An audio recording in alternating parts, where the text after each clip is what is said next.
नमस्कार शिक्षणप्रेमी मित्रांनो, मी डॉक्टर रमेश चौधरी. शिक्षण सखा या यूट्यूब चॅनलवर आपले हार्दिक स्वागत. महाराष्ट्र शिक्षक पात्रता परीक्षा म्हणजेच TETच्या परीक्षेसाठी दोन्ही पेपरमध्ये आपल्याला भाषा विषय लागतो आणि या भाषा विषयातला आपला मातृभाषेचा पहिला विषय म्हणजे मराठी आणि मराठी विषयाच्या आजच्या विशेष मालिकेमध्ये आपलं पुन्हा एकदा स्वागत.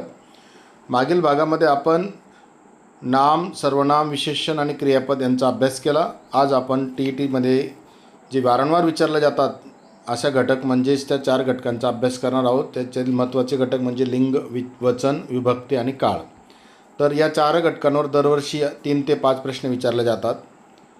तर पहिला घटक आहे लिंग. नामाच्या रूपावरून पुरुष, स्त्री किंवा नपुंसक यांचा जो बोध होतो त्याला लिंग म्हणतात. लिंगाचे प्रकार आपल्याला माहिती आहे: पुल्लिंग, स्त्रीलिंग, नपुंसकलिंग. आता याच्यातली उदाहरणं आपल्याला इथे सहज जरी दिसत असली तरीसुद्धा परीक्षेमध्ये मात्र यापैकी पुल्लिंग असलेले रूप कोणते किंवा नपुंसकलिंग कोणते नाही, अशा प्रकारे प्रश्न असतात. आपण थोडक्यात समजून घेताना पुल्लिंगचे मुलगा, राजा, बैल असे काही शब्द आपल्याला माहिती आहेत. स्त्रीलिंग मुलगी, राणी, गाय. म्हणजे तो मुलगा, तो राजा, तो बैल, ती मुलगी, ती राणी, ती गाय या स्वरूपात आपण ओळखतो. आणि ते घर, ते झाड, ते पुस्तक या स्वरूपात नपुंसकलिंग आपण ओळखत असतो. तर याच्यावरचा प्रश्न आपल्याला वाटत असेल की सोपा प्रश्न असतो. आपण मागील काही प्रश्नपत्रिका जर पाहिल्यात तर त्या प्रश्नपत्रिकांमध्ये अतिशय सोपे प्रश्न या लिंग या घटकावर आलेले आहेत, पण तरीसुद्धा अनेक विद्यार्थ्यांच्या याच्यात चुकलेले आहेत. या संदर्भात मी मागच्या 2-3 वर्षाच्या प्रश्नपत्रिकांमधले काही प्रश्नसुद्धा आपल्याशी चर्चा करणार आहे. त्याच्यातली महत्त्वाची ट्रिक अशी आहे की आता काही वेळेस शब्द दिला जातो आणि त्याचं स्त्रीलिंगी रूप विचारलं जातं. कधी नाही तर आपण असं समजून घ्या की कोलाचं स्त्रीलिंगी रूप कोणतं, तर आपल्याला कोल्ही असा शब्द आपण ऐकलेला नसतो म्हणून आपल्याला माहिती नसतं, पण पर्यायामध्ये असतं. राजाचे स्त्रीलिंग रूप आपल्याला राणी हे माहिती आहे. तर असे काही आपले सर्वात्मक काही जे प्रश्न आहेत ते आपल्याला करावे लागतील, जसं वाघ, वाघीण, मोर, लांडोर. आता सेवक, सेविका असे काही प्रश्न येतात की त्यांचे लिंग वेगवेगळे विचारले जातात. याच्यावरचे जे महत्त्वाचे प्रश्न आहेत ते सुद्धा आपण घेणार आहोत. दुसरा महत्त्वाचा घटक आहे वचन. एखादी व्यक्ती किंवा वस्तू एक आहे की अनेक आहेत हे दर्शविणाऱ्या रूपाला वचन म्हणतात. या ठिकाणी सुद्धा एकवचन आणि अनेकवचन असे वचनाचे 2 प्रकार आहेत आणि याच्यातले प्रश्नसुद्धा अतिशय सोपे असतात, परंतु बऱ्याचदा वचनाचे प्रश्नसुद्धा आपले चुकत असतात. म्हणून थोडं विचारपूर्वक आपण प्रश्न जर वाचले तर या प्रश्नांची उत्तरेसुद्धा आपल्याला देता येतात. उदाहरण म्हणून मुलगा, मुले, मुलगे असा पण पर्याय असतात. तर मुलगाचं अनेकवचन मुले असतं हे आपल्याला समजून घ्यावं लागेल. म्हणजे अतिशय सोपा प्रश्न असेल की मुलगाचं खालीलपैकी अनेकवचनी रूप कोणते, तर मुलगे हा शब्द पण येतो, मुले पण असतं आणि तिथे आपण नेमकं अशा पर्याय देत असतो आणि त्यामुळे छोटासा प्रश्नसुद्धा आपल्याला चुकून जातो. पुस्तक, पुस्तके, फुल, फुले असे सोपे पण येतात. पण थोडंसं जर आपण विचार केला तर TETमध्ये काही प्रश्न खालील प्रकारे विचारले जातात, जसं पानचे अनेक वचन काय, तर पाने. मुलगीचे अनेक वचन मुली.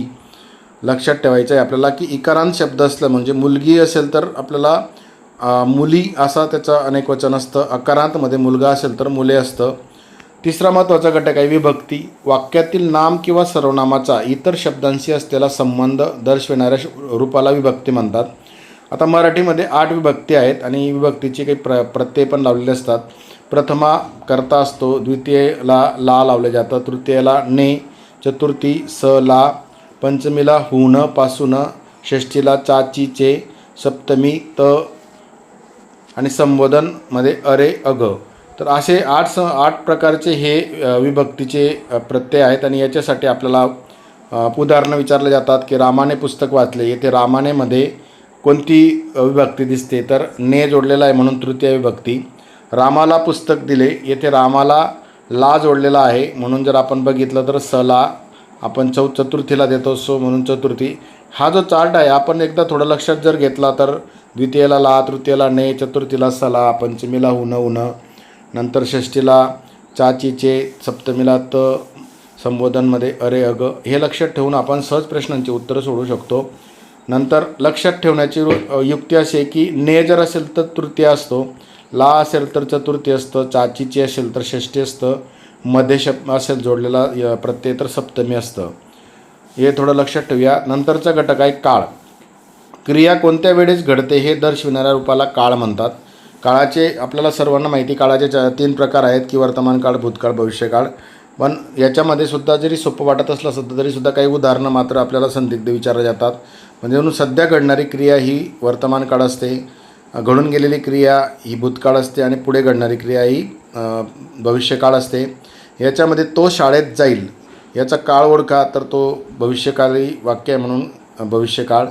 याच्यावर झटपट सराव जर आपण करायचा म्हटला तर मुलगा खेळतो याच्यामध्ये सध्याची क्रिया सुरू असल्यामुळे वर्तमान काळ आहे. मुलगा खेळला म्हणजे झालेली क्रिया आहे म्हणून भूतकाळ आहे. मुलगा खेळेल म्हणजे येणारा काळ आहे, भविष्यकाळ आहे. तर अशा प्रकारे आपल्याला थोडीशी तयारी करावी लागेल. हे 4ही घटक खूप महत्त्वाचे आहेत आणि या 4ही घटकांवर जे प्रश्न येतात ते अतिशय सोपे वाटतात, परंतु इथेसुद्धा आपली चुका होतात. मी आपल्या सर्वांना एकच सांगेल की आपण इयत्ता 4थी, इयत्ता 7वीचं जे शिष्यवृत्तीचं परीक्षेचं व्याकरणाचं पुस्तक असेल किंवा पूर्वीचं 5वी 8वीचं ते आपण थोडंसं भाषेच्या व्याकरणासाठी वापरा. आणि जर आपल्याला थोडंसं वेगळं पुस्तक वापरायचं असेल तर मी सर्वांना मोरा वाळंबे यांचं एक व्याकरणाचं, मराठी व्याकरणाचं एक छान पुस्तक आहे, ते आपण सर्वजण निश्चित वाचा.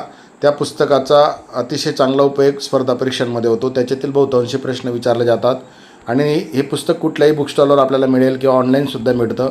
तर मोरा वाळंबे यांचं जे व्याकरणाचं, मराठी व्याकरणाचं पुस्तक आहे अतिशय चांगलं पुस्तक आहे. आता आपण काही संभाव्य प्रश्नसुद्धा घेणार आहोत. जसं गायचे पुल्लिंगी रूप काय, तर बैल. फुलचे अनेक वचन फुले. सीताने पत्र लिहिले येथे विभक्ती ने जोडलेली आहे म्हणजे तृतीया.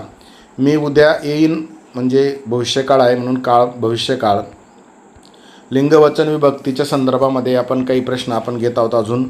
जसं वाघाचं श्रीलिंगी रूप कोणतं, तर वाघीण. राजाचे श्रीलिंगी रूप कोणतं, तर राणी.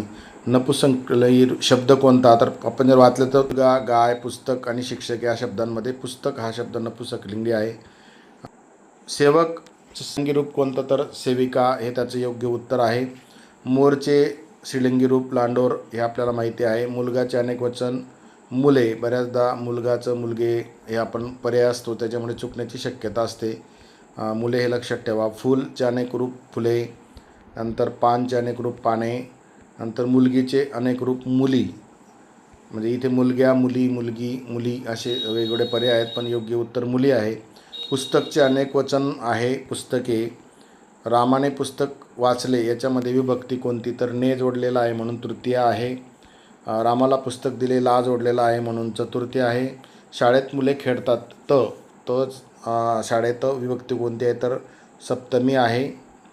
सीतेचे पुस्तक हरवले चाचीचे जेव्हा च जोडतो तेव्हा षष्ठी असतं म्हणून षष्ठी आहे. गावातून बस निघाली तू न उन असं जर असेल तर ती पंचमी असते म्हणून पंचमी विभक्ती आहे. मी शाळेत जातो कोणता काळ, तर हा वर्तमान काळ आहे. मी शाळेत गेलो कोणता काळ आहे, तर भूतकाळ आहे. मी शाळेत जाईन भविष्यकाळ आहे. तो पुस्तक वाचत आहे कोणता काळ आहे, तर वर्तमान काळ आहे. ती नाचली झालेली घटना असल्यामुळे भूतकाळ आहे.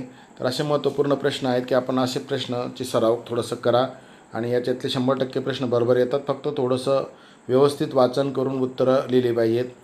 परीक्षा टिपमध्ये लिंग परिवर्तनावर एक प्रश्न असतो, अनेक वचनावर एक प्रश्न असतो, विभक्ती ओळखावर एक प्रश्न असतो, काळ ओळखावर एक प्रश्न असतो. म्हणून मिनिमम प्रत्येकावर एक प्रश्न म्हटला तरी 4 प्रश्न येतात. कधी कधी विभक्तीवर 2 पण येतात किंवा या प्रकारे 5 प्रश्न पण येऊ शकतात. म्हणून जवळपास निश्चित हे 5 प्रश्न आपल्याला यावेत यासाठी आपण थोडी तयारी करा. आज आपण लिंग, वचन, विभक्ती आणि काळात महत्त्वपूर्ण 4 घटकांचा अभ्यास केला आणि याचा अधिक अभ्यास करण्यासाठी आपल्याला एखादं व्याकरणाचं पुस्तक, अगदी ते 34च्या शिष्यवृत्ती असेल, 7वीचं शिष्यवृत्ती असेल किंवा आपल्याला शक्य असेल तर मी सांगितल्याप्रमाणे मोरा वाळंबे यांचं एक छान व्याकरणाचं पुस्तक आहे. सर्वच घटकांसाठी खूप छान पुस्तक आहे. ते आपण मिळवा आणि त्याच्यातून थोडा सराव करा. पुढील भागांमध्ये आपण ज्या शब्दांच्या जाती आहेत अजून आणि वाक्प्रचार, म्हणी आणि समानार्थी विरुद्धार्थी शब्द आहेत, हे महत्त्वपूर्ण घटकांवर आपण फोकस करणार आहोत. तर आतापर्यंत आपण हा व्याकरणाचा जो दुसरा भाग आहे तो व्यवस्थित अभ्यासा. 100% बरोबर येतील असे सर्व प्रश्न असतात. सोपं असतं, परंतु बऱ्याचदा आपल्या चुकांमुळे ते प्रश्नांची उत्तरं आपल्याला येत नाहीत आणि आपल्या निकालावर परिणाम होतो. म्हणून मी आपल्याला यापूर्वी सांगितलेलं आहे की बालमानसशास्त्र आणि अध्यापनशास्त्र आणि मराठी हे दोन्ही विषयांचा चांगला अभ्यास केला तर TET पास होणं अतिशय सोपं आहे. पुन्हा पर्यावरण अभ्याससुद्धा सोपा असतो, त्याच्यावर मी काही व्हिडिओ आपल्यासोबत 28 तारखेपूर्वी देणार आहे. गणिताच्याही शॉर्टकट ट्रिक्स आपल्याला मी देणार आहे, इंग्रजीचे सुद्धा देणार आहे. पुढच्या काळामध्ये आपण पूर्ण सिलेबस थोडक्यात जरी समजून घेतला तरी आपल्याला लागणारे जे पासिंग क्रायटेरिया आहे 55% किंवा 60% म्हणजे 83 किंवा 90 मार्क्स, हे मार्क्स मिळवणं अतिशय सोपं असतं. त्यासाठी मी आपल्याला वेळोवेळी ट्रिक्स पण देणार आहे. तर आपण निश्चितच थोडंसं व्यवस्थित अभ्यास करा, थोडेसे स्वतःच्या शॉर्ट नोट्स काढा आणि थोडा प्रश्नांचा सराव करा. मागील प्रश्नपत्रिकांचा सुद्धा मी ॲनालिसिस करून आपल्यासोबत कोणत्या घटकावर कसे प्रश्न आलेले आहेत ते सुद्धा उदाहरण दाखल मी आपल्याला देणार आहे. आतापर्यंत आपण व्हिडिओ पाहिला, आपल्याला आवडला असेल तर लाईक करा, कमेंट करा, आपल्या मित्रांना शेअर करा. आपण आतापर्यंत व्हिडिओ पाहिला त्याबद्दल आपल्या मनापासून धन्यवाद.